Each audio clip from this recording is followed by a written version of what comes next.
ज्यादा सीधे मत बनो। सीधे पेड्डा जल्दी काट लिए जाते हैं। आज की कहानी के माध्यम से आपको कुछ ऐसे तरीके पता चलेंगे जिनसे आप धोखा खाने से खुद को बचा सकते हैं। भावनात्मक रूप से कमजोर आदमी का लोग हमेशा फायदा उठाते रहते हैं। हम सबने देखा होगा, अपने आसपास जो भी इंसान नर्म दिल का होता है, यानी कि भावनात्मक रूप से करुणावान होता है, वह अपनी करुणा बस दूसरों की सहायता तो कर देता है, लेकिन बदले में उसे हमेशा धोखा ही मिलता है। तो क्या एक इंसान को भावनात्मक नहीं होना चाहिए? क्या उसे दूसरों पर भरोसा नहीं करना चाहिए? दूसरों की सहायता नहीं करनी चाहिए? क्या करुणावान और संवेदनशील होना गुनाह है? कोई गलती है? पाया तो यह जाता है कि कोई संवेदनशील आदमी दिल का अच्छा होता है, दूसरों की सहायता करता है, दूसरों का ख्याल रखता है, दूसरों से प्रेम करता है। प्रेम भी तो एक संवेदना ही है, वह भी तो एक भावना का रूप है। तो क्या प्रेम करना भी गलत हो जाता है? और यह तो आप सबको पता होगा कि प्रेम तो आध्यात्मिक साधना का एक बहुत महत्वपूर्ण कदम है। तो किस प्रकार एक इंसान समाज में संवेदनशील, करुणावान और दयालु यानी कि एक अच्छा आदमी बनकर रह सकता है, ताकि लोग उसका फायदा भी ना उठा पाए और वह अपने मन की अच्छाई, अपने मन की कोमलता, करुणा सब कुछ बरकरार भी रख सके। एक बार एक युवा लड़का जंगल के पेड़ों पर मुक्के मार रहा था। वह बड़े जोर जोर से मुक्के मार रहा था। वह अपने मन का गुस्सा निकालने की कोशिश कर रहा था। शायद उसको किसी ने धोखा दिया था या फिर उसके साथ बहुत बुरा हुआ था, जिससे वह बहुत ज्यादा परेशान था। उसे कहीं भी शांति नहीं मिल रही थी। वह लगातार उस पेड़ पर मुक्का मार रहा था, जिससे उसकी उंगलियां लहूलुहान हो चुकी थी। उसी जंगल में एक शीतल पानी का झरना था। वहां पर एक बिच्छू रोज संध्या समय स्नान करने आया करते थे। यह उनका नित्य का नियम था। आज जब वह बिच्छू इस रास्ते से स्नान करने के लिए उस जंगल में आया, तो उसने उस लड़के की हालत देखी। वह जोर जोर से चीख रहा था, रो रहा था और लगातार मुक्के मारे जा रहा था। उस लड़के के आसपास कोई मौजूद नहीं था। इससे उस बिच्छू को उस युवक की चिंता होने लगी। उसने सोचा कि कहीं मैं इसे ऐसे ही छोड़ दूं और कहीं ये आत्महत्या कर ले। तो ऐसे विचार आने के बाद भी वह कुछ नहीं बोला और लगातार उस युवक की तरफ देखे जा रहा था। बिच्छू एकदम चुपचाप खड़ा हुआ था। उसने युवक से कुछ नहीं बोला, कुछ नहीं कहा, बस वह उसको लगातार देखता रहा। कुछ देर तक तो उस युवक ने उस बिच्छू को नजरअंदाज किया, लेकिन कुछ देर बाद उसे अजीब सा लगने लगा। उसने सोचा, ना तो ये मुझे रोक रहा है और ना ही कुछ कह रहा है, ये तो बस मुझे देखे जा रहा है। इसका क्या मतलब है? बड़ा अजीब आदमी है। ऐसे ही विचार उस लड़के के मन में उठने लगे थे। जब कुछ देर बाद भी वह बिच्छू कुछ नहीं बोला, तो लड़के ने अचानक से उससे पूछा कि महाशय, आप अपने रास्ते क्यों नहीं चले जाते?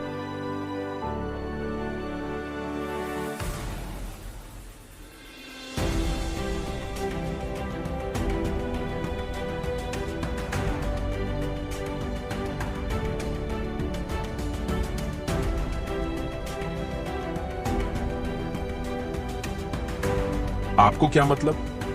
आप खड़े हुए मुझे देख क्यों रहे हैं? बिच्छू ने बड़े शांत स्वर में कहा कि मैं तुम्हें रोक नहीं रहा हूं, तुमसे कुछ कह नहीं रहा हूं, तो मुझसे तुम्हें क्या परेशानी है? मेरे ही तरह है। ये पेड़ पौधे, ये पक्षी, ये सब तुम्हें तो देख ही रहे हैं। जब इनसे तुम्हें कोई परेशानी नहीं है, तो मुझसे क्यों परेशानी है? यह सुनकर और लड़का जोर से चीख कर बोला, मुझे सबसे परेशानी है। मैं सबसे नफरत करता हूं। यहां पर सब धोखेबाज गद्दार होते हैं। कोई किसी का नहीं होता इस दुनिया में। और इस तरह बोलते बोलते वह फूट फूट कर रोने लगा और रोए जा रहा था और बिच्छू उसे देखे जा रहा था। वो उसे चुप करने की कोशिश भी नहीं कर रहा था। यह बात तो उस लड़के को और ज्यादा अजीब लगी। अब रोना छोड़कर उस लड़के ने सीधे खड़े होकर उस बिच्छू से कहा, बड़े अजीब आदमी है आप। आपके सामने कोई इंसान रहा है, दुखी है, परेशान है, और आप उसे चुप भी नहीं कर सकते। आपके मन में बिल्कुल भी संवेदना नहीं है। बड़े अजीब और कठोर हृदय वाले साधु हैं आप। आपको अपने साधु होने पर खेद होना चाहिए और ऐसे ही न जाने क्या क्या जली कटी बातें वो युवक उस बिच्छू को सुनाने लगा। कुछ देर बाद जब युवक की सारी भड़ास निकल चुकी थी, तब बिच्छू ने बड़े ही शांत स्वर में कहा कि आज मैं तुम्हें कंधा दे सकता हूं। तुम्हारे आंसू पूछ सकता हूं, लेकिन इससे तुम्हारी समस्या का समाधान नहीं होगा। कुछ देर के लिए तुम्हारा मन बहल जाएगा, बस उसके बाद वही जिंदगी, वही लोग जो तुम्हें आज कंधा देने के लिए भी तुम्हारे पास नहीं है। फिर से तुम उसी जिंदगी में लौट जाओगे। कोई तुम्हें धोखा देगा, कोई तुम्हारा फायदा उठाएगा, और तुम अपने मन को ऐसे ही तकलीफ पहुंचाते रहोगे।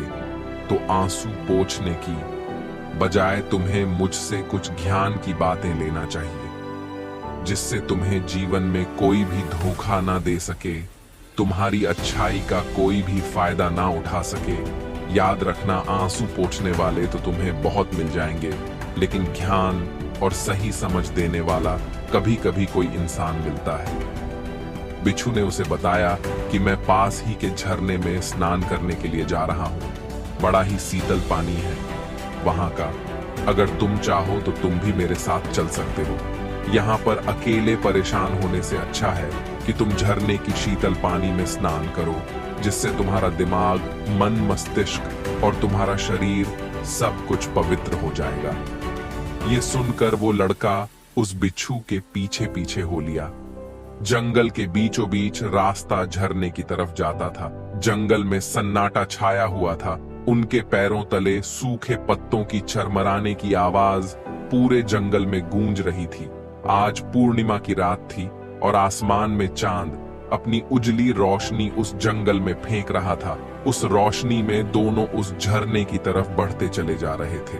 रास्ते में चलते चलते उस युवक ने उस बिच्छू से कहा कि महात्मन, आपकी जिंदगी मस्त है, आपको किसी चीज की कोई परेशानी नहीं है, किसी की कोई चिंता नहीं है। मैं भी सोचता हूं कि मैं भी संन्यास ले लूं, छोड़ दो इस दुनिया को। यह सुनकर उस बिच्छू ने कहा कि तुम्हें क्या लगता है, सन्यासी जीवन बहुत आसान होता है। बिच्छू ने बड़े शांत स्वर में कहा कि तुम्हें तो 2 वक्त की रोटी तो शांति से मिल जाती है, हमें तो कभी कभी वह भी नसीब नहीं होती। अगर बिच्छू मिल जाती है तो हम खा लेते हैं, वरना हमें तो भूखा ही सोना पड़ता है। यही सन्यासी जीवन है, हमें हमेशा नीचे सोना पड़ता है, सिर्फ एक लंगोट में रहना पड़ता है, चाहे कैसा भी मौसम क्यों ना हो। तो यह सब तुम्हें आसान लगता है, तो तुम भी सन्यासी बन जाओ। युवक ने कहा कि आप कहते तो ठीक ही हैं, संघर्ष तो दोनों तरफ है, सांसारिक जीवन में भी और सन्यासी जीवन में भी। वैसे सांसारिक जीवन भी अच्छा है, लेकिन तब तक जब तक घर परिवार में सुख शांति बनी रहे, धोखा ना मिले, हमारे लोग हमारा फायदा ना उठाएं, हमसे झूठ ना बोले, हमें धोखा ना दे, तब तो जीवन जीने का आनंद होता है, वरना तो जीवन नर्क हो जाता है। बिच्छू ने कहा, देखो, सन्यास अपने मन से लिया जाता है। जब हमारा मन कहता है कि हमें सन्यास के मार्ग पर सफलता हासिल करनी है, आगे बढ़ना है, तो ही सन्यासी जीवन सफल हो पाता है। लेकिन तुम अपने घर से परेशान होकर, दूसरे लोगों से परेशान होकर सन्यासी बनना चाहते हो, तो तुम्हारा सन्यासी जीवन भी कभी सफल नहीं होगा। इससे अच्छा तो तुम सांसारिक जीवन में अगर कुछ तरीके, कुछ नियम अपनाओ, तो दूसरे लोग तुम्हें धोखा नहीं दे पाएंगे। सबसे पहले तो यह समझो कि धोखा उन्हें ही मिलता है जो भावनात्मक रूप से कमजोर होते हैं, जिनका दिल जल्दी पिघल जाता है, जो दूसरों को दुख में नहीं देख पाते। ऐसे लोगों के साथ धोखे होने की संभावना ज्यादा होती है, क्योंकि कोई भी आदमी अपनी परेशानी बताकर, अपने को दुख में बताकर तुम्हारा फायदा उठा सकता है। क्या पता वह झूठ बोल रहा हो, वह दुखी होने का अभिनय कर रहा हो, लेकिन आपको तो सच ही लगेगा, और उसके बाद कुछ समय बाद आपको पता चलता है कि आपके साथ धोखा हो गया। उसके बाद आपका मन अंदर से टूट जाता है। इसीलिए सबसे पहले बात ध्यान रखना कि किसी भी व्यक्ति को यह एहसास मत होने दो कि तुम भावनात्मक रूप से कमजोर हो। अंदर से तुम्हारा दिल नर्म है। अगर उन्हें यह कमजोरी आपकी पता चल गई तो वह कोई ना कोई जाल रचकर आपका फायदा उठाने की जरूर कोशिश करेंगे।